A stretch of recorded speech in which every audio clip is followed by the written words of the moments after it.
Hi everybody, welcome back to my channel. I'm Emily if you're new, and I like to share faith and lifestyle videos here on my channel. This is going to be part 2 of embarrassing church stories because it got to be quite long and I wanted to split it up so that I don't have a really long video. It was over 20 minutes. Hope that you enjoy the rest of my embarrassing church stories. If I do say so myself, this is the funnier half of the video. I don't know if anybody thinks these are funny. I do. It's mostly about what I think is funny because it's my channel and I hope that you enjoy it as well. And if you do, we can be friends. So enjoy the video. Okay, so this one I just thought of right before I made this video and I was like, this is probably funny. This is probably one of the funniest ones. And I don't know if it'll translate funny in the story, but in hindsight, for me, it's quite funny. So I'm kind of a jumpy person. If I'm in a car and somebody like jolts or turns too fast, or this happens with my mom all the time, I'll like be in my room, like looking at my computer or reading or writing or something, and she'll come to the doorway and like stand there or like say something, and I notice that she's there when she's already been there a few seconds, and then I'll like get scared. Like I scare very easily. So one time about 3 years ago, probably somewhere, I went up to the altar for prayer at the end of service at church on a Sunday morning. And I don't often do that. I do it from time to time. So it's not like I do it every single time and like I'm used to how it feels to wait for someone to come pray for you or whatever. I go up there. There was a cat in my yard. That was cute. There's always cats in my yard, but that was cute. I went up for prayer and I'm standing there and they have worship going and it's kind of dark and I'm like worshiping. I'm like worshiping, my eyes are closed, I'm just waiting for someone to come pray with me. And then one of my youth pastors was on the prayer team and he comes and like touches me like right here or something, like to like signify, like let me know that there's someone here to pray for me. But when he like touched me wherever, like on my hand or something, like tapped me, I was like and I jumped. I jumped. And I think he was more embarrassed than I was. I don't know why I'm crying. It was so funny. It was more embarrassing than funny, but I have tears. So that's the end of that story. I've gotta dry my eyes. Alright. So here's my second to last story. This actually happened last night. So I auditioned for the worship team at my church this past summer and I started singing. We have a prayer room and that's like a low-key, not so many people kind of like worship and prayer. I make it sound like it's super casual. It's incredible. But we have a prayer room building and then we have like church building where it's like Sunday mornings, big worship set, full band, and then you have the prayer room where it's usually 1 or 2 instruments and then 1 or 2 or 3 or even sometimes 4 vocalists. So you kind of get used to leading worship in the prayer room setting because it's low-key, it's not intimidating, it's a good learning environment, and then you move on to leading in other settings. So we had this event at my church this weekend and one of the people leading it asked me to sing with the worship leader for that event. And it was different than what I'm used to doing in the prayer room because it was in a different building. Usually we use in-ears, which are like the little things you put in your ear where you can hear the other vocalists, the instruments, and all that. And the reason that you use those is if you don't have a monitor on the floor in front of you, that gives you your sound back. So if you're standing on a stage leading worship and you don't have a monitor, you can't hear yourself at all. So you don't know if you're singing flat, if you're singing the right harmony, if you're singing something weird, like you just don't know if you don't have an in-ear monitor or an on-the-floor monitor. In the building that I was leading in this time, I'd never done that before. I've sang in the prayer room like 3 or 4 times, not very many times. I'm getting used to that, it feels comfortable now, but I've never done anything besides that. So this time it was me and one guy playing a guitar. So it's like a very simple set. It's a little bit of pressure being like the only other vocalist because I've never done that before and I'm not super comfortable yet. So it's just like kind of throwing you out to learn. Not that people were trying to like pressure me into anything, like I wanted to do it. I am rambling. the point is, it was a different situation than I'm used to. We had floor monitors instead of in-ear monitors, and I've never led worship with floor monitors before. So that was a learning curve. I didn't realize how important it was that you hear yourself in the monitor, in the sound check. Didn't know, didn't realize it didn't register with me because I was probably more thinking about what it's like to lead worship where you can see people, there's more people, whatever. I was kind of like all over the place yesterday, running late to get there and all this stuff. When I get up there, I'm like singing and I'm trying to learn how to harmonize. So I was attempting harmonies here and there, but like not sure if they were right because I couldn't hear myself. So it was a really short set. It was 2 songs, it was like 20 minutes. I finished afterwards and I was like, I think I might have sounded horrible. Like, I think I might have sang flat, off key, and every other terrible thing that you don't want to do when you're singing.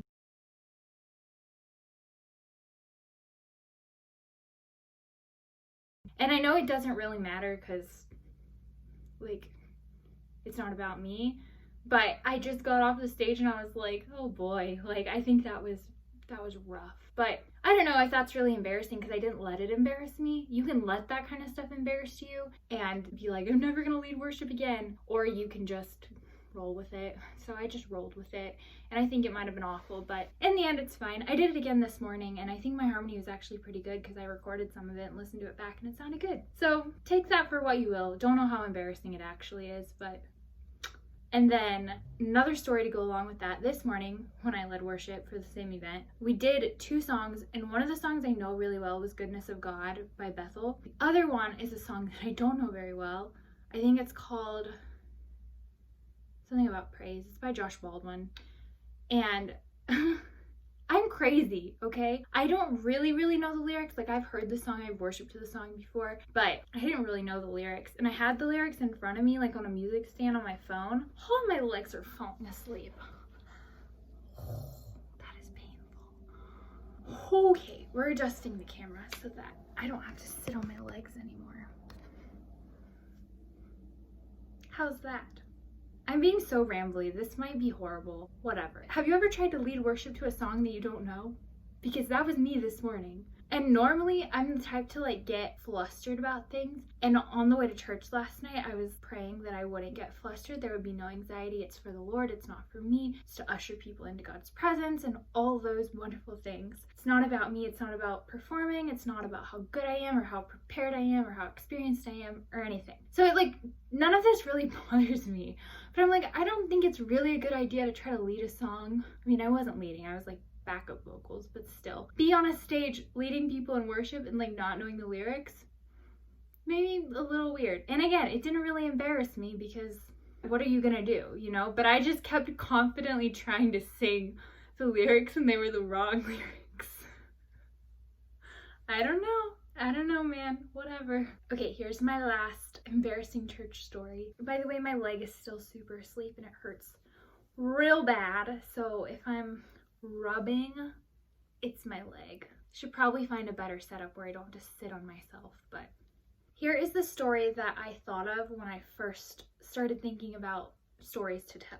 This happened a couple weeks ago. Again, I don't know if it's actually that funny or embarrassing, but it was really embarrassing to me when it happened. So as I mentioned in my last video, the faithfulness testimony, I'm doing an internship at my church doing worship arts stuff. And worship arts entails social media, setting up the stage for services, working lyrics and media stuff, and a lot of other things. So one of the things that I've been doing with my internship is helping film video announcements, which I love because it's like acting. That's what I tell everybody. And I feel kind of bad saying I love filming video announcements because it's like saying I love having my face in front of the whole church every week. But it's fun to me. It's not embarrassing or it doesn't make me uncomfortable. Like some people, it makes them uncomfortable. Anyway, I love filming video announcements. It's really fun. The first week that I was on it, I was working lyrics, so I was in the booth. And I wasn't really sure how I would feel when my face came up on the screen, but I just kind of dropped down low so nobody would look at me. Nobody knows it was me, it's fine. Okay, that was also one of the first times that I ran lyrics at church. So I went to the restroom after service and we had to wait. I had to wait outside the restroom for one to open. And I was standing next to this lady who seemed really sweet. I had never met her before, but she seemed really sweet. She was like, "Oh, I saw you on the projector this morning. Like, you did really well." And in my head, I thought that she was saying me doing lyrics, like I did a great job working the projector doing lyrics, which in hindsight doesn't make any sense. Because why would you compliment somebody on doing lyrics? It's actually really easy. But I thought that's what she was saying. And I was like, "Oh, thanks. I messed up a couple of times. I hope nobody noticed." Because I like put the wrong slide in a couple of times. And she was like, "Oh, did they edit it out? Like I didn't notice." And I was like, "I don't think so." Like real confused, because how do you like cover up somebody messing up a lyric? I don't know. I was like, "Oh, like thanks for the compliment or whatever." And I was like, nice to her, like she seemed nice. I would love to talk to her again. She seems like a great lady. So she went in the bathroom and I'm still waiting outside.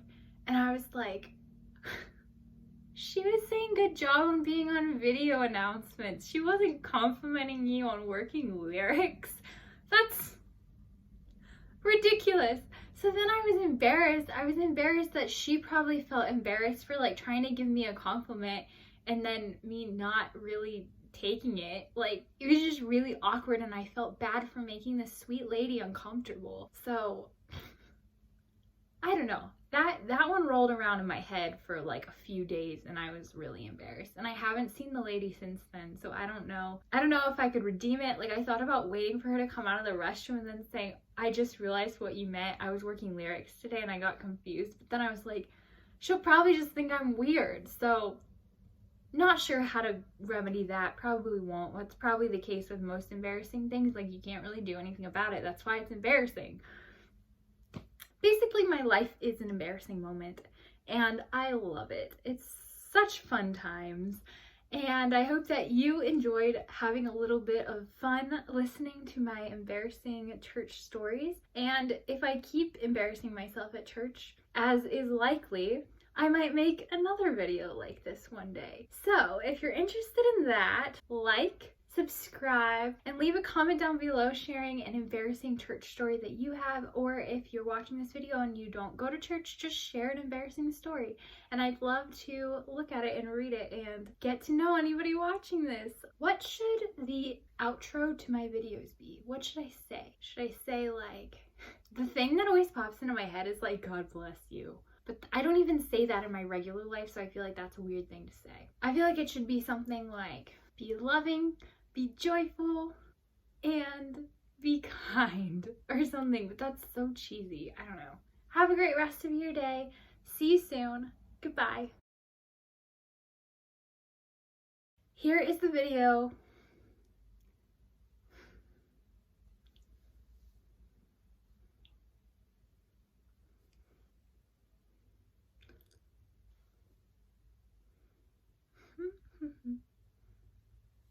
Okay, so as I mentioned in my last video that I made, the faithfulness testimony, I'm interning at my work.